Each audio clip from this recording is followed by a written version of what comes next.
Hoja de ruta con Miquel Figueroa. Tengo aquí un pequeño libro, se llama El pequeño libro que hará grande tu vida. En él, la coach María Fernández nos guía en un proceso de coaching a través de metáforas, ejercicios prácticos y preguntas desafiantes con el objetivo de generar un cambio en la vida de nosotros, de los lectores, que nos lleve a conseguir nuestros objetivos de una vez por todas. La tenemos aquí al teléfono. María, buenos días. Hola, muy buenos días, Miguel. Bien, bueno, pues como digo, el libro acompaña al lector como si de un proceso de coaching se tratara y explicas ya al principio que la diferencia entre un libro de crecimiento personal al uso, o por lo menos una de las diferencias principales entre un libro de crecimiento personal y un libro de coaching es la acción, ¿no? Sí, realmente, bueno, esto no deja de ser también un libro de crecimiento personal. Lo que pasa es que al ser coach lo que he hecho es introducir las herramientas del coaching que hace que el lector pues no se quede con un poco la ilusión de ese futuro próspero, ¿no? Muchas veces leemos un libro de autoayuda, de desarrollo personal, nos suena todo a palabras muy bonitas, pero luego terminamos el libro y decimos, vale, ¿y cómo lo hago, no? O de qué forma esto lo aplico en mi vida. Cerramos el libro y seguimos con nuestra cotidianidad. Este libro es verdad que se parece mucho más a un proceso de coaching. ¿Por qué? Porque al final vas haciendo todo el proceso si se lee de principio a final. Es decir, te voy haciendo preguntas de dónde quieres estar, de qué lastres te vas a tener que despegar, por ejemplo, qué miedos tienes que te están frenando, qué creencias limitantes, ¿no? Qué autosabotajes. Entonces vas haciendo todo el proceso de coaching, que luego ya sería qué recursos tienes que incorporar, a qué gente tienes que conocer, etcétera, etcétera, para llegar a tu objetivo final. Entonces, efectivamente, este libro, que se puede leer en aleatorio, pero si lo lees de principio a fin, haciendo los ejercicios y respondiendo las preguntas, efectivamente es como un proceso de coaching, pero, Miguel, mucho más barato. Bien, y mucho más reducido, es pequeñito el libro, es una colección de libros pequeños, pero la presentación además es muy, muy poderosa porque está forrado así, no sé, como tiene un tacto muy especial y el contenido, claro, está muy condensado y es poderoso también.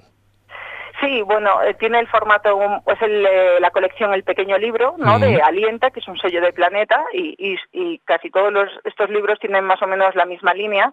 Lo que pasa que es verdad que el mío se une que al tener tantos espacios, bueno, no tantos, pero tiene espacios en blanco para que el lector vaya haciendo sus propios ejercicios, sus respuestas a las preguntas, etcétera. Entonces es verdad que le da un carácter un poco de agenda, ¿no? De hecho, esta Semana Santa he recibido emails de personas que se lo han llevado pues de viaje y se han puesto pues en soledad a hacer todos los ejercicios y se lo llevaban en el bolso, en la mochila. Y sí que es un poco como un libro de referencia, ¿no? Sí, es muy, muy agradable a la vista, al tacto, y tiene ese formato efectivamente como de agenda. Y una de las primeras preguntas que nos haces, uno de los primeros ejercicios, tiene que ver con la vida que queremos llevar. La pregunta es, ¿tienes la vida que quieres llevar? Y tal vez lo primero es saber qué vida queremos llevar, ¿no? Claro. Es esa pregunta, ¿qué es exactamente hacia dónde quiero ir? Sí, porque si no lo sabemos no podemos empezar a caminar. Esto parece de perogrullo y sin embargo hay mucha gente que se queja del tipo de vida que tiene, que no es feliz, que le gustaría vivir otro tipo de vida y sin embargo no saben hacia dónde ir, ¿no? Cuando yo en el despacho yo recibo dos tipos de clientes, pero hay dos tipos de clientes que es un poco el que te dice que necesitan un cambio pero no saben cuál y luego el que a lo mejor te pone un reto enorme, ¿no? Imaginémonos, quiero ser astronauta. Bueno, pues yo como coach, Miguel, te digo que prefiero el que me dice que quiere ser astronauta que el que no sabe qué rumbo tomar, ¿no? Porque por lo menos ahí ya tienes una hoja de ruta. A lo mejor no llegas, pero te quedas muy cerquita, ¿no? Y en ese proceso vas creciendo. Sin embargo, cuando no sabes hacia dónde vas dando un poquito tumbos. Y esa ausencia de focos, al final, que vayas coleccionando días, meses y años y no tengas esa vida que quieres llevar. Entonces, el primer paso para tener una vida grande es pensar qué es para ti una vida grande, ¿no? En qué tipo de persona te quieres convertir, cuál quieres que sea tu trabajo, si quieres que sea el mismo, si quieres que te promocionen, si quieres tener pareja o no, qué modelo familiar quieres tener, qué harías si no te importara el juicio de los demás, ¿no? Un poco pensar sin limitaciones y luego ya vemos cómo lo reubicamos y lo empezamos a aplicar. o sea, lo redimensionamos a nuestra vida, ¿no? Para llegar hasta ahí. De hecho, propones que imaginemos la vida que queremos tener y dices, olvídate ahora de que sea realista o no, simplemente piensa en aquello exactamente que te gustaría hacer, dónde te gustaría estar, cómo te gustaría ser, y luego dices, bueno, pues bien, lo que te separa de eso son tus creencias. Sí, tus límites mentales. Es curioso y hay mucha gente que incluso se enfada con estas cosas, ¿no? Porque parece que les estás apuntando con el dedo. Pero cuando nosotros no alcanzamos un objetivo, cuando nosotros no tenemos la vida que queremos, no es por falta de recursos externos, es decir, no es por falta de recursos materiales o humanos, ¿no? O económicos, es por falta de recursos mentales. Es decir, no hemos encontrado la forma de solucionar aquellos problemillas que tenemos para poder disfrutar de una vida plena, ¿no? O no hemos sabido no hemos sabido ver cuál es la estrategia, el camino para llegar a esos objetivos. O, por ejemplo, cuando nosotros no llegamos a los objetivos que harían rica nuestra vida, ¿no? Hay tres formas, hay tres factores que hacen que no lleguemos. El primero, la ausencia de objetivo, que es lo que hablábamos antes. La segunda, que nos falte el cómo, que nos falte la hoja de ruta. Y la tercera, que es la más importante y es a la que apela sobre todo este libro, y es donde se necesita realmente un coaching, es los conflictos interiores. Cuando tú sabes qué quieres, Miguel, cuando tú tienes una estrategia o sabrías cómo llegar hasta ahí y sin embargo hay algo que te frena, es que albergas un conflicto interior. Me da igual que sea adelgazar, como emprender, como correr un maratón, ¿no? Vas a tener ahí un pequeño miedo, una creencia o un autosabotaje que te está frenando. Hasta que no limpiemos todo eso no vamos a poder avanzar. Es complicado porque dices además que cualquier creencia, cualquier autosabotaje, en realidad, por muy limitante que sea, por muy negativo que nos pueda ser en nuestro día a día, en realidad nos está ofreciendo un beneficio oculto. Algo estamos sacando de ello para que esté eso ahí.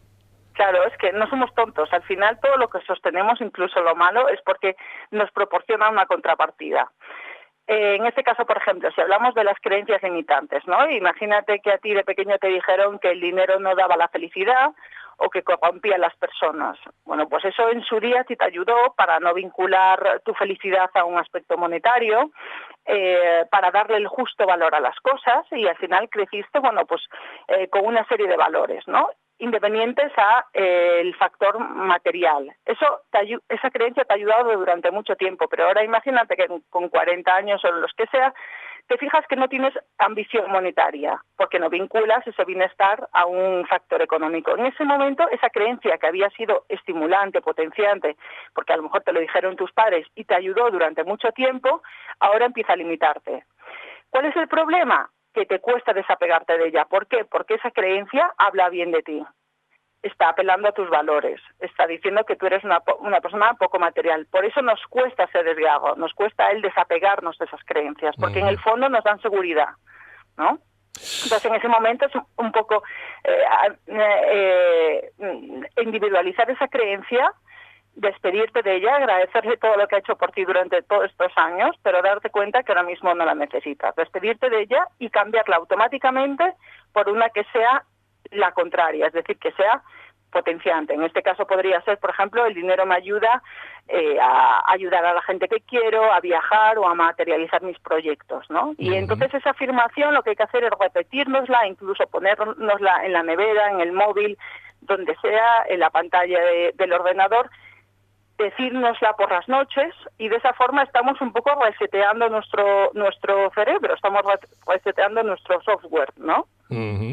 Tiene que ver también con la visualización. Bueno, es un ejercicio que me ha venido a la cabeza ahora, por el cual te preguntaré enseguida, pero también tiene que ver esto de las creencias que tenemos con el uso del lenguaje, el uso que hacemos del lenguaje, de cómo ponemos palabras a lo que nos pasa, a nuestras expectativas, a todo ello. ¿Cómo podemos optimizar nuestro lenguaje? Danos alguna clave para optimizarlo, para conseguir nuestras metas. Mira, en primer lugar, ir cambiando ya la forma en la que nos hablamos interiormente, pero también la forma en la que les hablamos a los demás. Y esto, si tú quieres tips, por ejemplo, lo que te puedo decir es ir cambiando palabras. Imagínate que ahora ese obstáculo que tienes entre las manos, tú, los oyentes, todo el mundo, tenemos un obstáculo, ¿vale? Una dificultad. Lo vemos como un problema. Bueno, pues ahora por unos segundos deja de llamarle problema y empieza a llamarle desafío, reto. y ves cómo automáticamente tu cerebro cambia hacia esa dificultad. Es la misma, sin embargo, tu predisposición a la hora de solucionarlo, tu fortaleza, cambia. Te das cuenta de que es una prueba que la vida te ha mandado para que tú crezcas y para que, bueno, pues te desarrolles, ¿no? Y ya no la ves tan desagradable como antes. Ya te ves tú un poquito más grande que esa dificultad, ¿no? O, por ejemplo, cuando hablamos hacia nosotros mismos o hacia los demás con palabras como la culpa. La culpa es una palabra que desde mi punto de vista tiene muchísima carga negativa, porque efectivamente estás apuntando con el dedo. ¿Qué pasa si cambiamos la palabra culpa por responsabilidad? Bueno, pues efectivamente ahí hace que nos responsabilicemos de los actos, pero no estamos fustigándonos, no nos estamos tratando con agresividad, ni a nosotros ni a los demás. Además que cuando usamos la palabra culpa, ¿qué hace la gente? Cuando tú dices a alguien, tú eres el culpable, tú tienes la culpa de todo esto, ¿no? Imagínate a tu pareja. ¿Qué pasa con todo esto? Que la persona que hace huye, y ¿hacia dónde se va? Hacia el otro extremo, es decir, al victimismo. Y entonces apunta al otro con el dedo. Sin embargo, cuando tú te responsabilizas de lo que estás haciendo, ahí ya cambia, ¿no? Tu forma también de relacionarte con tu realidad. Entonces hay muchas palabras, por ejemplo, a mí me encanta usar el todavía, porque si yo te pregunto si has ido a África y me dices que no, pero si me dices todavía no he ido a África, entonces ahí estás dejando un margen, ¿no? Estás diciendo, mira, todavía no he ido, pero posiblemente a lo mejor en los próximos años sí. Entonces, es de qué forma cambiamos el lenguaje y así cambia también nuestra realidad. Sí, poderosísimo. Es como cambiar el color de la realidad, cambiarle el color, ponernos... Efectivamente, lo haces de forma deliberada. Tú piensas, Miguel, que al final, cuando nosotros hablamos, es una representación de lo que sentimos y lo que pensamos. Pero si cambiamos la forma de hablar, también cambia nuestra forma de sentir y nuestra forma de pensar. Es muy poderoso lo que propones en el libro. Son ejercicios muy poderosos para cambiar deliberadamente nuestra realidad. Es una buena noticia el hecho de que podamos cambiarla, de que podamos resintonizarnos de alguna manera, reprogramarnos. Y hay una herramienta muy poderosa, ya la mencionaba hace un momento, la visualización. Dices que muchos atletas, otras personas de éxito, suelen usar esta técnica, la visualización, para conseguir sus objetivos. ¿Cómo visualizamos? Algunas personas a lo mejor le vienen un poco de nuevo, otras probablemente ya lo conocen, otros oyentes seguro, pero ¿cómo podríamos hacerlo?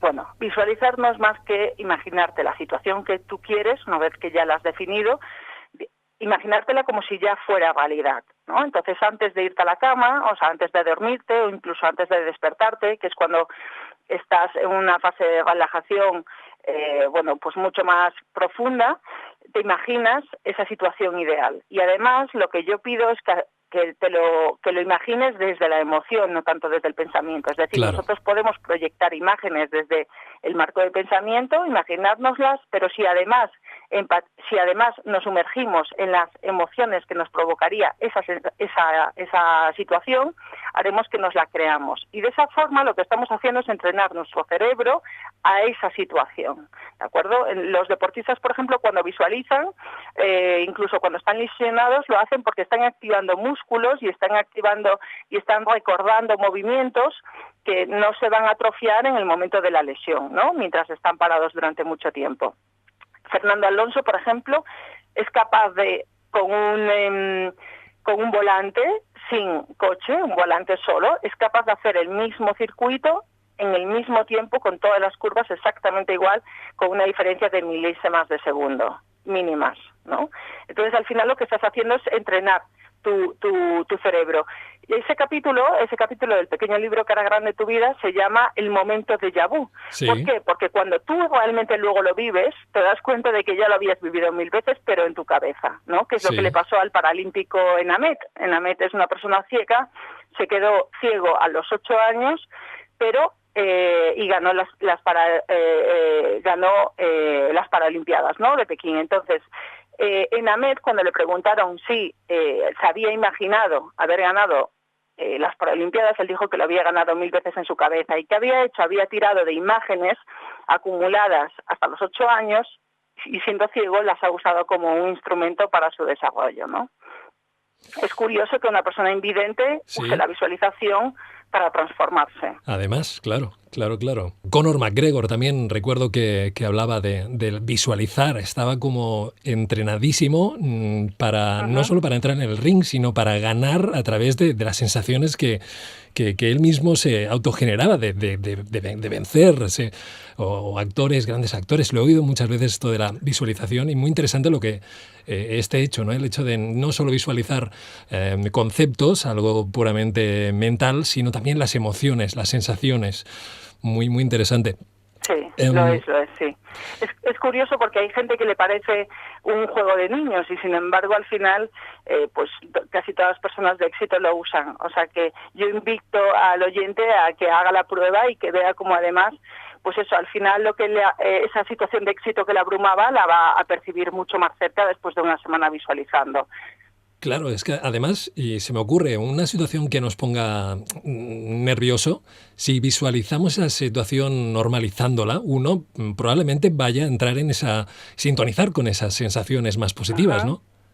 Claro, efectivamente. Si nosotros pensamos, por ejemplo, pues para una entrevista de trabajo, si nosotros nos visualizamos tranquilos, hablando con el entrevistador de forma pues con confianza, siempre con respeto, pero con confianza, mirándole a los ojos, teniendo una buena postura corporal, teniendo una respiración pausada, pudiendo sacar a relucir todas nuestras cualidades de forma tranquila, ¿no? Y segura. Entonces, si visualizamos ese estado de ánimo, al final, cuando nosotros nos enfrentemos, ya nos hemos programado para tener esas sensaciones, ¿no? Claro. Claro. Bien, bueno, pues hay todo un apartado del libro también dedicado a las relaciones personales. ¿Por qué crees que este ámbito de las relaciones es tan importante? Le has dedicado todo un apartado.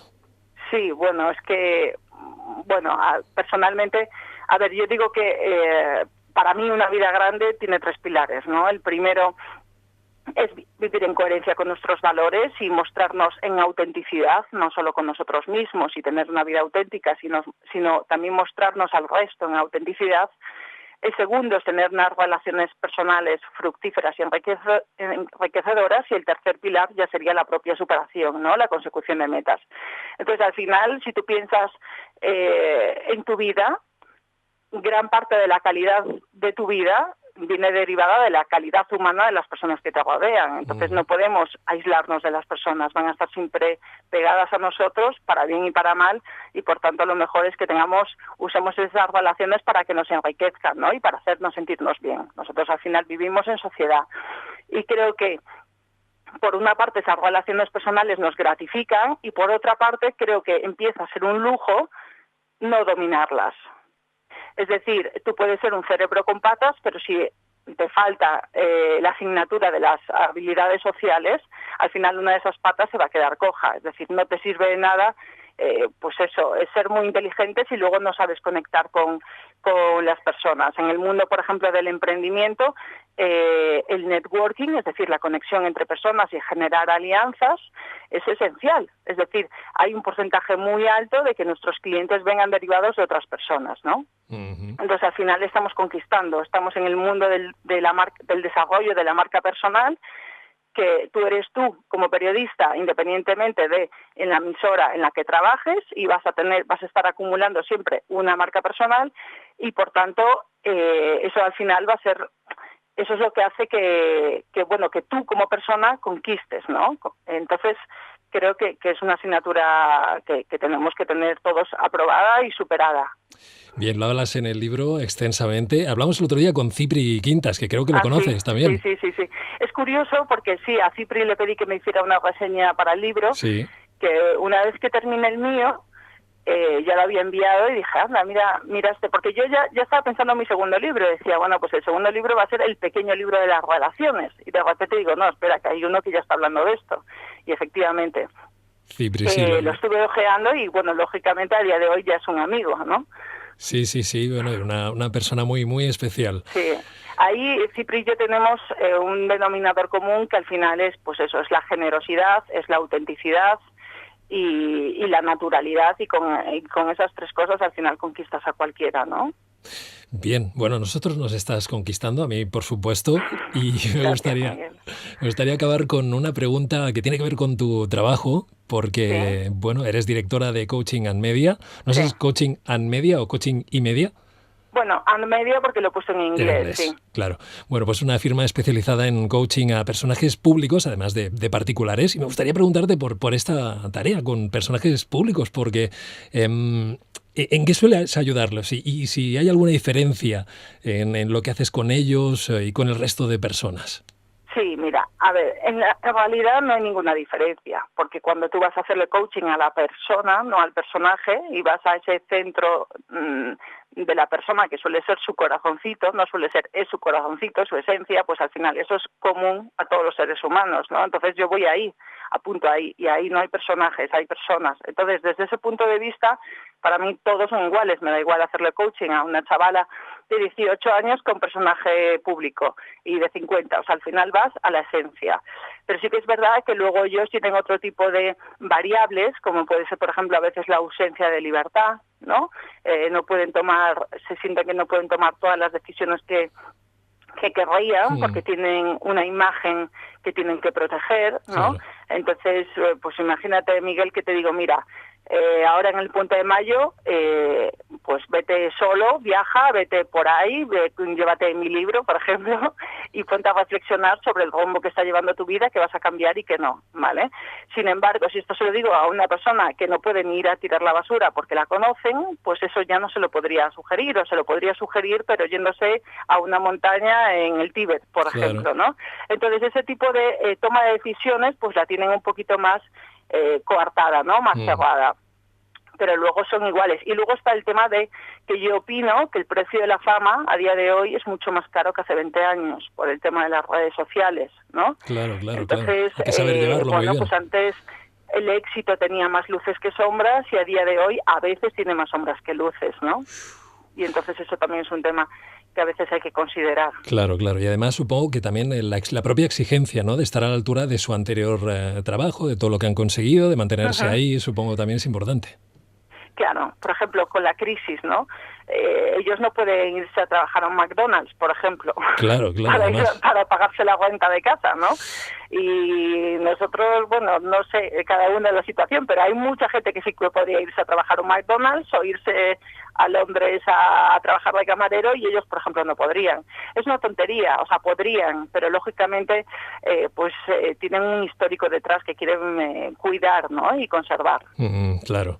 Bien, pues como digo, no solo tratas o ayudas o haces sesiones de coaching a estas personas, sino que también a particulares. Por lo tanto, me gustaría saber cómo podemos contactar contigo. Bueno, a ver, mis redes sociales, la primera es LinkedIn y se me encuentra como María Fernández, pero en Google, si pones María Fernández Coaching, ya aparece, o Coach, ya aparezco, y luego mi Twitter, que es María-FGF. Vale. María-FGF. Y luego el pequeño libro que hará grande tu vida, que está en todas las plataformas, en todas las tiendas, o sea que bueno.